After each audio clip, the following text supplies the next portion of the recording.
तर आपण log in केल्यानंतर येथे मुख्यमंत्री माझी लाडकी बहीण योजना, तर या ऑप्शनवरती आपल्याला क्लिक करायचं आहे. तर एक नंबरलाच ऑप्शन आहे, त्यावरती आपल्याला क्लिक करायचं आहे. तर येथे क्लिक केल्यानंतर आपण आता पुढच्या पेजवर आलेलो आहे.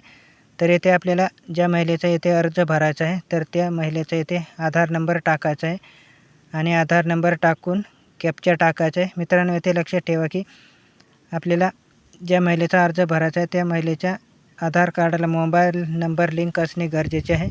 तर कॅप्चा टाकल्यानंतर सेंड OTPवरती क्लिक करायचे आहे. तर आधार कार्डाला जो नंबर लिंक आहे तर त्या नंबरवरती OTP येईल. तर तो OTP आपल्याला पुढे टाकायचा आहे. तर येथे OTP आलेला आहे, तर तो OTP येथे टाकून घ्यायचा आहे. तर 6 अंकी येथे OTP येतो, तर तो OTP येथे टाकायचा आहे.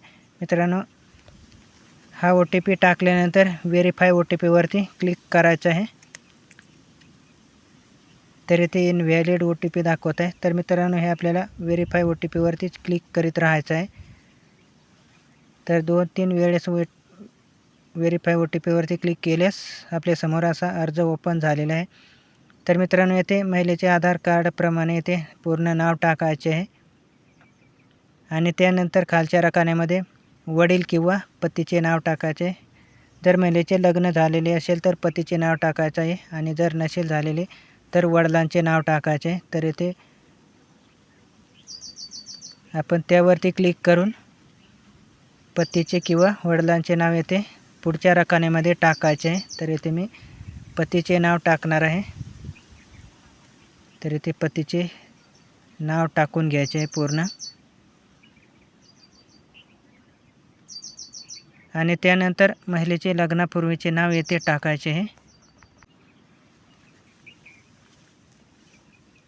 तर येथे वैवाहिक स्थितीवरती क्लिक करून विवाहित, अविवाहित, विधवा, घटस्फोटित, निराधार किंवा परित्यक्ता यापैकी तुम्ही जे असाल ते येथे सिलेक्ट करायचे आहे.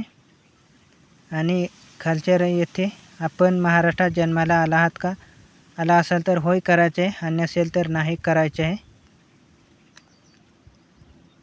तर इथे पुढे आपले जन्मदिनांक ऑटोमॅटिक आलेले आहे. तर खालच्या रकान्यामध्ये अर्जदाराचा संपूर्ण पत्ता येथे टाकायचा आहे. तर आधार कार्डावरती जो पत्ता आहे तर तो येथे आलेला आहे आणि त्यानंतर येथे खाली आपल्याला जिल्हा निवडायचा आहे. तर त्यावरती क्लिक करून आपण जिल्हा निवडणार आहोत आता.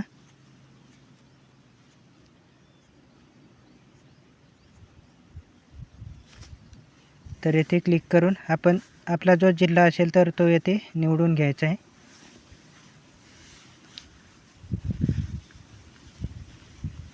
आणि त्यानंतर पुढे तालुका निवडायचा आहे आणि त्याच्या पुढे गाव निवडायचं आहे आपल्याला. तर आपला जो तालुका असेल तो येथे निवडायचा आहे.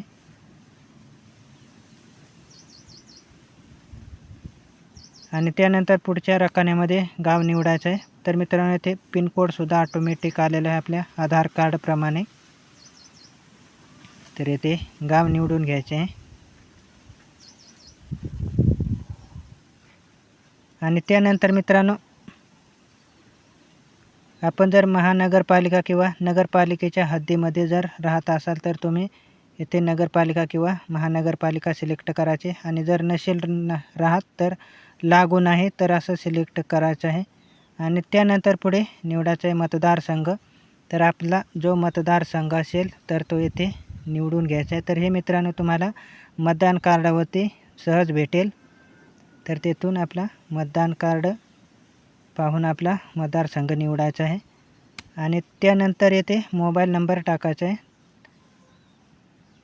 तर आपला जो चालू नंबर आहे तर तो नंबर येथे टाकायचा आहे. आणि त्यानंतर येथे शासनाच्या इतर विभागामार्फत राबवण्यात येणाऱ्या आर्थिक योजनेचा लाभ घेत आहात का. जर तुम्ही शासनाच्या इतर विभागामार्फत राबवण्यात येणाऱ्या योजनांचा लाभ घेत असाल तर होय करायचं आहे आणि जर नसेल घेत तर नाही करायचे आहे. तर येथे मी नाही करीत आहे. आणि त्यानंतर अर्जदाराचे बँक खाते असलेल्या बँकेचा तपशील. तर बँकेचे येथे पूर्ण नाव टाकायचे आहे. तर तुमची जे बँक असेल ते येथे नाव टाकायचं आहे बँकेचं पूर्ण. आणि त्यानंतर टाकायचं आहे बँक खाते क्रमांक. तर येथे खाते क्रमांक टाकायचा आहे.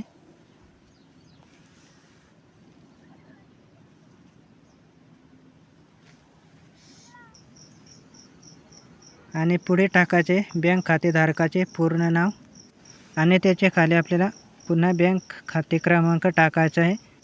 आणि त्यानंतर टाकायचा आहे IFSC कोड. तर तो आपल्याला खाते पुस्तकावरती भेटतो. आणि मित्रांनो त्यानंतर आपल्याला काही इथे कागदपत्र अपलोड करायचे आहेत. तर पहिलं आहे अधिवास प्रमाणपत्र, जन्म प्रमाणपत्र, शाळा सोडल्याचा दाखला किंवा 15 वर्षापूर्वीचे रेशन कार्ड किंवा येथे आपण 15 वर्षापूर्वीचे मतदान कार्ड ओळखपत्रसुद्धा येथे अपलोड करू शकतो. तर यापैकी मित्रांनो कोणतेही एक येथे डॉक्युमेंट आपल्याला अपलोड करायचे आहे. आणि त्यानंतर तुमच्याकडे केसरी किंवा पिवळे रेशन कार्ड असेल तर होय करायचे आहे. आणि असेल तर येथे आणि होय केले तर रेशन कार्डाची समोरील बाजू येथे पहिल्यांदा अपलोड करायचे आहे. आणि त्यानंतर मागील बाजू पुढच्या याच्यामध्ये अपलोड करायची आहे. आणि त्यानंतर येथे अर्जदाराचे हमीपत्र हस्ताक्षर करून अपलोड करायचे आहे. तर मित्रांनो आधीच तुम्ही आपल्या गॅलरीमध्ये फोटो काढून सेव्ह करायचे आहेत. आणि त्यानंतर मित्रांनो येथे अर्जदाराचा फोटो अपलोड करायचा आहे. आणि त्यानंतर येथे खाली आपल्याला हमीपत्र स्वीकारावरती टिक करायचे आहे. तर येथे टिक केल्यानंतर सबमिट या बटनावरती आपल्याला क्लिक करायचं आहे. म्हणजे आपला अर्ज सबमिट होईल. आणि हे आपण सेव्ह ड्राफ्टसुद्धा करू शकतो, म्हणजे आपला अर्ज सेव्ह होईल. तर सबमिट या बटनावरती क्लिक केल्यानंतर आपल्याला आपल्यासमोर पुढचं पेज ओपन झालेलं आहे. तर आपण जो अर्ज भरलेला आहे तर तो येथे सबमिट करण्यापूर्वी दोनदा तपासा, कारण काही चुका झाल्या असल्या ते आपल्याला पुन्हा दुरुस्त करता येणार नाही. तर आता सबमिट करण्यापूर्वीच आपल्याला हे दुरुस्त करायचे आहे. तर आपला अर्ज 2 वेळेस चेक करून पहा की कुठे काही चुकलेलं आहे का नाही ते. तर येथे सगळा अर्ज आपल्याला चेक करायचा आहे. आपण जो भरलेला अर्ज तो येथे ओपन झालेला आहे. आणि चेक केल्यानंतर इथे आपल्याला कॅप्चा एक वेळेस रिफ्रेश करायचा आहे. तर नवीन आलेला कॅप्चा इथे टाकायचा आहे आणि त्यानंतर सबमिट करायचं आहे. तर अशा प्रकारे मित्रांनो आपण लाडकी बहीण योजनेचा अर्ज भरू शकता. तर येथे सबमिटवर